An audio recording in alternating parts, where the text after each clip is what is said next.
Old Trafford के मैदान पर भारत और इंग्लैंड के बीच में चौथे टेस्ट मैच के पहले दिन का खेल खत्म हो चुका है और पूरा एनालिसिस लेकर एक बार फिर हम ओल्ड ट्रैफर्ड के मैदान से आपके सामने हाजिर हैं और बात आज पहले सेशन की सबसे पहले कर लेते हैं। पहले सेशन में जहां पर टॉस इंग्लैंड ने जीता और पहले गेंदबाजी करने का फैसला किया, वहीं अगर हम बात करें शुभमन गिल की तो इस सीरीज में लगातार चौथी बार वो टॉस हार गए और टॉस को लेकर जो एक कहते हैं ना किस्मत उनका साथ नहीं दे रही, वो एक बार फिर इस मैदान पर नजर आया। बहरहाल टॉस वो जरूर हार गए, लेकिन यहाँ के इतिहास की बात करें और यहाँ के इतिहास के पन्नों को अगर आप पलटेंगे तो एक बड़ी मजेदार चीज आपको नजर आएगी कि जो भी टीम के कप्तान ने इस मैदान पर टॉस जीतकर पहले गेंदबाजी का फैसला किया है उसने कभी मैच नहीं जीता है, यानी कि वो टेस्ट मैच या तो ड्रॉ रहा या तो वो कप्तान ये मैच हार गया। 1946 में भी भारत ने यहाँ पर टॉस जीता था, पहले गेंदबाजी करने का फैसला किया था और वो टेस्ट मैच ड्रॉ हुआ था। बहरहाल चलिए, ये तो इतिहास की बात हो गई, बीते दिनों की बात हो गई। बात करते हैं इस मैच के पहले दिन के खेल की। पहले दिन के खेल का पहला सेशन बहुत टेस्टिंग रहा। अगर हम बल्लेबाजों की बात करें, गेंद दोनों साइड मूव कर रहा था, अप एंड डाउन भी हो रहा था, यानी कि असमतल उछाल भी था और लगातार गेंद पूरे पहले सेशन में मूव करता रहा। लेकिन यहाँ पर जितनी भी तारीफ की जाए यशस्वी जायसवाल और साथ में के राहुल की उतना कम है। बहुत ही शानदार अंदाज में उन्होंने सेशन खेला और पहले घंटे में खास तौर से जिस तरह से बॉल्स को छोड़ा है के राहुल ने, बहुत close to the body batting करी यशस्वी जायसवाल ने, वो बहुत काबिले तारीफ था। और जो भी प्लान लेकर इंग्लैंड के तेज गेंदबाज आए उसका जवाब भारतीय ओपनर्स के पास था। नतीजा ये था कि 94 रन भारतीय ओपनर्स ने जोड़े और लंच के बाद असली खेल शुरू हुआ, या कहा जाए एक ट्विस्ट शुरू हुआ, एक ड्रामा सा शुरू हुआ। और इस टेस्ट मैच में फिर ये ड्रामा, ये ट्विस्ट लगातार मैच के खत्म होने तक बना रहा। सबसे पहले बात करते हैं के राहुल के विकेट की। के राहुल जो बहुत शानदार बैटिंग कर रहे थे, लेकिन हमेशा टेस्ट क्रिकेट में कहते हैं जब ब्रेक होता है तो ब्रेक के बाद परिस्थितियां, ये चीजें बदलना शुरू होती हैं और एग्जैक्टली वही हुआ यहाँ पे ओल्ड ट्रैफर्ड के मैदान पर। जब एक बैकफुट पंच खेलने गए और बैकफुट पंच खेलने में उनका स्लिप में कैच पकड़ा गया क्रिस वोक्स की गेंद पर, और वहां से जो पार्टनरशिप डेवलप हो रही थी भारत के लिए, वो फिर टूटना शुरू हुई। क्योंकि 264 रन भारत ने बनाए हैं 83 ओवर के खेल में, तो उसमें एक अच्छी बात थी कि पार्टनरशिप तो हो रही थी लगातार, लेकिन वो पार्टनरशिप बड़े स्कोर की तरफ नहीं गई, यानी कि बड़ी पार्टनरशिप हमें देखने को नहीं मिली। पहले विकेट के लिए 94 रन जरूर बने, लेकिन उसके बाद रेगुलर इंटरवल्स पे विकेट गिरते रहे। खासतौर से जिस तरह से शुभमन गिल ने आज कहानी दोहराई, ठीक वैसी कहानी जो वेल लेफ्ट की बात हम करते हैं, वेल लेफ्ट उन्होंने किया था। तो ठीक लॉर्ड्स के मैदान पर भी कुछ ऐसी तस्वीर देखने को मिली थी। वेल लेफ्ट करना कितना खामियाजा उसका भुगतना पड़ता है। हम सब ने करुण नायर की विकेट को वहां देखा था जब आज उनको ड्रॉप किया गया इस टेस्ट मैच में। वहीं अब शुभमन गिल ने वेल लेफ्ट किया एक बॉल को, अगर बैट साथ में होता तो शायद वो बचने के चांसेस थे, लेकिन देखिए क्रिकेट में ए फॉर बट की कोई जगह नहीं होती। शुभमन गिल के आउट होने के बाद फिर यशस्वी जायसवाल का भी विकेट गिरा। अर्शद की पारी खेलने के बाद थोड़ा सा कंसंट्रेशन टूटा और डॉसन का जो सीधा बॉल निकला और लेफ्ट आर्म स्पिनर का एक आर्म बॉल जिसको आप कह सकते हैं एज करके गया और स्लिप में वो पकड़े गए। उसके बाद ऋषभ और साई सुदर्शन बहुत ही ठोस अंदाज में बैटिंग कर रहे थे, very close to the body खेल रहे थे, क्योंकि बहुत टेस्टिंग विकेट था। देखिए यहाँ का विकेट ना तो वेस्टर्न की तरह है, ना ही लीड्स और ना ही लॉर्ड्स की तरह, बिल्कुल डिफरेंट विकेट है, थोड़ा ड्राई विकेट भी है। और ये विकेट धीरे धीरे आगे चल के न सिर्फ डबल पेस्ड होगा बल्कि यहाँ पर डबल बाउंस भी देखने को मिलेगा, यानी कि असमतल उछाल भी आपको यहाँ पर देखने को मिल सकता है। और ऐसे में चौथी बारी यहाँ पर इंग्लैंड को खेलनी है, ये बात भारतीय टीम के भी जहन में है। और जब आज प्रेस कॉन्फ्रेंस में साई सुदर्शन आए तो उन्होंने पिच के बारे में कहा कि बहुत चैलेंजिंग विकेट है और इस विकेट पर जितना आप क्लोज टू द बॉडी खेलें और जितना लंबा इस टेस्ट मैच में आप खेलेंगे उतना आपके लिए बेहतर होगा। और शायद भारतीय टीम उसी प्लानिंग के तहत शार्दुल ठाकुर को भी लेके आई टीम में नीतीश रेड्डी की जगह। तो ओवरऑल भारत के लिए परिस्थिति या चीजें तब तक इस मैदान पे ठीक थी जब तक ऋषभ पंत के जो यॉर्कर है उनके जूते पे लगा, और हालांकि वो शॉट उन्होंने गलत खेलने की कोशिश की थी, रिवर्स स्वीप नहीं खेलने की कोशिश करते तो क्या पता वो चोट नहीं लगती और शायद भारत आज बहुत बेहतर स्थिति में होता। क्योंकि 4 विकेट गिरे हैं स्कोरबोर्ड पे, लेकिन मेरे लिए तो वो 5 विकेट गिर चुके हैं, क्योंकि बहुत ही मुश्किल है कि ऋषभ पंत अब दोबारा इस मैदान पर उतर पाए। और भारत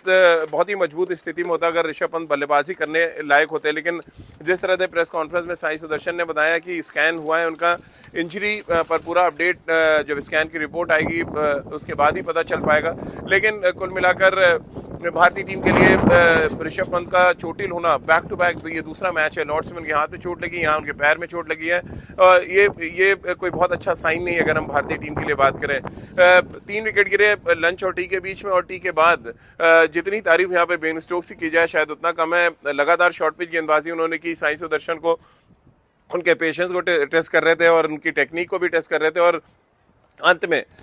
जो पेशेंस है वो कहीं ना कहीं लूज कर गए साई सुदर्शन अर्धशतक बनाने के बाद। और एक पुल शॉट उन्होंने खेला जब डीप फाइन लेग पे एक आसान सा कैच उनका पकड़ा गया, और शायद ये बेन स्टोक्स की बड़ी जीत थी क्योंकि 2 बड़ी विकेटें शुभमन गिल और साई सुदर्शन की उन्होंने निकाली है और वहां से इंग्लैंड को मैच में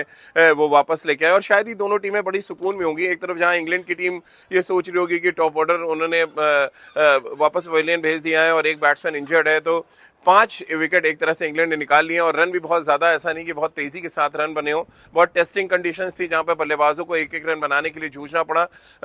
रविंद्र जडेजा क्रीज पर है, उनके साथ शार्दुल ठाकुर क्रीज पर है, और वॉशिंगटन सुंदर को भी बैटिंग करने आना बाकी है। लेकिन ओवरऑल पहले दिन के खेल का सिनेरियो कुछ ऐसा है कि दोनों ही टीमें शायद अपने आप को अगर तराजू पे रखेंगे तो शायद थोड़ा सा उनको लगेगा कि उन्होंने अच्छा काम भी किया है, वहीं थोड़ा और बेहतर कर सकते थे, इस बात का भी उनको संकेत मिलेगा। क्योंकि अगर पहले सेशन की बात करें, टॉस जीतकर अगर आप गेंदबाजी करने जा रहे हैं और पहले सेशन में कोई विकेट नहीं निकालते तो फिर आपके गेंदबाजों ने कुछ न कुछ गड़बड़ किया, और जिस तरह की कंडीशन यहाँ पर नजर आई है अभी तक, यहाँ पे सीमर्स के लिए पूरे दिन आज मदद थी, आपको सही एरिया में गेंदबाजी करनी थी, जो शायद इंग्लैंड थोड़ा मिसिंग था, और मे बी शॉर्ट पिच गेंदबाजी उनकी प्लान का हिस्सा था, जो जरूरत से ज्यादा उन्होंने इस्तेमाल किया, जिसकी वजह से गेंद को आगे उन्होंने पिच नहीं किया या मूव करने का उतना मौका उनको नहीं मिला जितना मिलना चाहिए था। और इस तरह का अभी भी देखिए ओवरकास्ट कंडीशन है यहाँ पे, और ये पूरे दिन ऐसे ही रहा है मौसम, और ऐसे मौसम में अगर आप पहले सेशन में कोई विकेट नहीं निकाल पाते तो जाहिर सी बात है फिर गलती आपके एंड से हुई है। ये तो बात पहले सेशन को हुई। फिर भारतीय टीम की तरफ से अगर बात करें, जितने भी बैट्समैन आउट हुए हैं सब